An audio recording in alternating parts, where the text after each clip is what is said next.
आपके पास example number 15 है। 15 में आप लोगों ने ये चीज़ शो करवानी है, अगर कोई फंक्शन k+1 से किसी भी k सेट पे मैप होता है तो वो 1 to 1 नहीं है।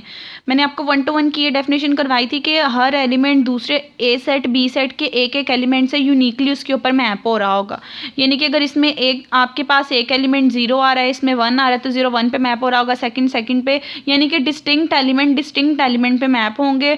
और 1 to 1 की ये सिचुएशन होती है कि आपके पास एक एक एलिमेंट मैप होता है, ना कोई एलिमेंट यहाँ पे रिमेनिंग होगा, ना कोई एलिमेंट यहाँ पे रिमेनिंग होगा। अब देखिए, जब आपने इस पे 1 to 1 कोरेस्पॉन्डेंस बनानी है, आपको समझाने के लिए बता रही हूँ, इसके अंदर k एलिमेंट है। लेट से देखिए इस वाले सेट के अंदर 1 2 3 कहीं k पे जाके स्टॉप हो रहा है, और यहाँ पे k+1 है, यानी 1 2 3 यहाँ पे k होगा, कहीं k+1 होगा। जब हम इनकी 1 to 1 कोरेस्पॉन्डेंस बनाएंगे, सारे के सारे एलिमेंट एक दूसरे के साथ मैप होते जाएंगे, लेकिन जो सेट डोमेन का होगा वहाँ पे एक ऐसा एलिमेंट रिमेन रह जाएगा जो कि k+1 होगा। अब देखिए ये वाला k+1 वाला एलिमेंट एज इट इज़ रह गया है, तो इसका मतलब ये है कि ये हमारे पास 1 to 1 फंक्शन नहीं बनेगा। 1 to 1 क्यों नहीं बनेगा? पहली कंडीशन तो ये कि 1 to 1 कोरेस्पॉन्डेंस नहीं आ रही, और दूसरी बात ये देखिए, फंक्शन बनने के लिए डोमेन सारी की सारी यूज़ होना ज़रूरी है। अब यहाँ पे सारी की सारी जब डोमेन ही यूज़ नहीं हो रही, इसका मतलब ये है कि आपके पास ये वाला जो फंक्शन है, ये आपके पास फंक्शन ही नहीं रहेगा, ये आपके पास 1 to 1 नहीं बनेगा। ठीक है, अगर आप लोग इसको बनाना चाहते हो फंक्शन, तो ये फंक्शन सिर्फ इस सिचुएशन में बन सकता है अगर कोई से दो एलिमेंट किसी एक एलिमेंट पे मैप हो जाए, क्योंकि रेंज के अंदर रिपीटेशन अलाउ होती है। अगर दो एलिमेंट किसी सेम पे मैप हो जाएंगे, उस कंडीशन में ये आपके पास फंक्शन बन सकता है, लेकिन तब भी 1 to 1 नहीं बनेगा। अब उसके बाद नेक्स्ट आती है जनरलाइज्ड फॉर्म। जनरलाइज्ड फॉर्म बच्चों आप लोगों ने इसकी डेफिनेशन देख लेनी है। इन जनरल ये डेफिनेशन होती है। जनरलाइज्ड फॉर्म में सबसे पहले उन्होंने बताया, अगर हम पिजन होल को डबल कर दें, डबल करने से क्या होगा? देखिए पहले जितनी भी प्लेसेस दी जाती थी, हर एक पे एक एक एलिमेंट असाइन हो रहा था, एक पे आपके पास दो एलिमेंट असाइन हो रहे होते थे।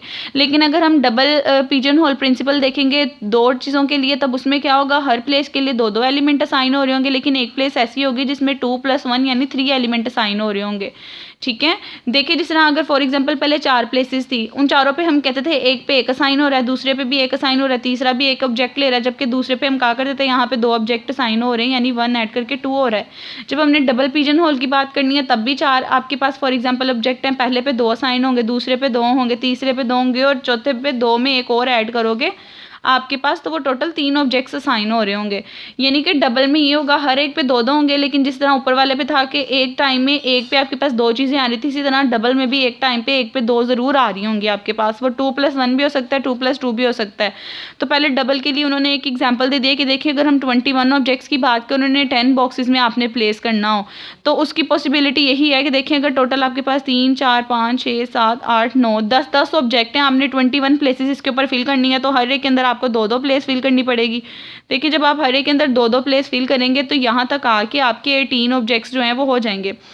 लेकिन एट दी एंड जो आपके पास ऑब्जेक्ट बचेगा, उसके अंदर आपको क्या काम करना पड़ेगा? आपको 3 ऑब्जेक्ट्स फिल करने पड़ेंगे, क्योंकि जब आप 3 ऑब्जेक्ट्स फिल करोगे तभी आपके पास 21 बनेगा। अगर 2 फिल करते तो 10 के लिए 20 बनने थे, एक रिमेनिंग हो जाना था।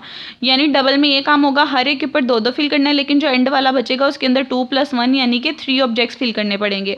यही बात यहाँ पर उन्होंने लिखी हुई है कि अगर हमने इसको मैनेज करना है, तो देखें 20 ऑब्जेक्ट्स को ऐसे मैनेज करोगे कि हर बॉक्स जो आपके पास 2 रखेगा, लेकिन जो 1 बॉक्स ऐसा होगा जिसके अंदर मोर देन 2 एलिमेंट होंगे, यानी 3 एलिमेंट होंगे। ठीक है, उसके बाद बच्चों ये आपके पास जनरलाइज की डेफिनेशन है, डेफिनेशन याद कर लेनी है, इसका प्रूफ इंक्लूड नहीं है। जनरलाइज की डेफिनेशन में कहा है, अगर के और एन कोई भी दो आपके पास पॉजिटिव इंटीजर्स हैं, अगर पॉजिटिव इंटीजर्स हैं आपके पास, किस तरह इनका रिलेशन क्या होगा? कोई भी आपको क्वेश्चन दे दिया गया है, उसके अंदर जो तादाद होगी किसी चीज़ की वो के होगी, जो आपके पास टोटल नंबर ऑफ प्लेसेस हो आपके पास ऑब्जेक्ट्स होंगे। ये के जो होती हैं आपके पास प्लेसेस होती हैं या बॉक्सेस होते हैं जिसके अंदर आपने उस चीज़ को रखना होता है, और जो एन होती है वो उनकी टोटल तादाद होती है।